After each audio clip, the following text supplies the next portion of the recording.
આવો ગોળો આપણને જે છે એક્ઝામમાં ગોળ ગોળ ફેરવે. જુઓ એક્ઝામ્પલ સરસ મજાનું છે કે એક ગોલકની વક્ર સપાટીનો વિસ્તાર એક અર્ધગોલકની વક્ર સપાટીના વિસ્તાર જેટલો છે. તો અહીંયા અર્ધગોલક અને ગોલકની ત્રિજ્યાનો ગુણોત્તર તમને પૂછ્યો છે. માની લો કે જે છે આપણો ગોળો છે બરાબર, એની વક્ર સપાટીનો વિસ્તાર. વક્ર સપાટીનો મતલબ શું થાય? આનો જે છે વક્ર સપાટી કે ગોળાનું વક્ર સપાટીનું સૂત્ર છે 4πr². આની આપણે ત્રિજ્યા r1 માની લઈએ. આના બરાબર જે છે શું છે?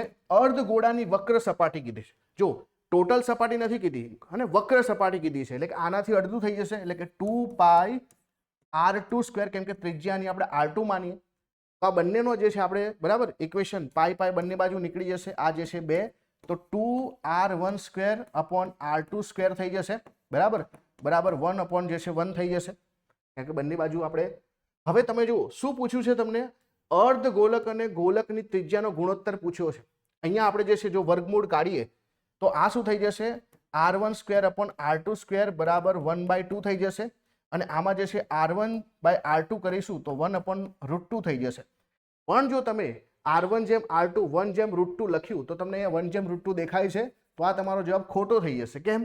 આ જે છે ગોળા અને અર્ધગોલકની જે છે ત્રિજ્યાનો ગુણોત્તર થશે. તમને તો ઊંધું પૂછ્યું છે. અર્ધગોળાનું પહેલા લખવાનું છે, એટલે કે r2 પહેલા લખવાની છે અને r1 પછી લખવાની છે. તો અહીંયા √2/1 આવશે. તો આપણે સાચો જ અને આટલું બધું શોધી લઈએ તે છતાં જો આ વાક્ય ના વાંચીએ તો ક્વેશ્ચન જે છે ખોટો પડે અને ગોળ ફેરવી જાય આપણને.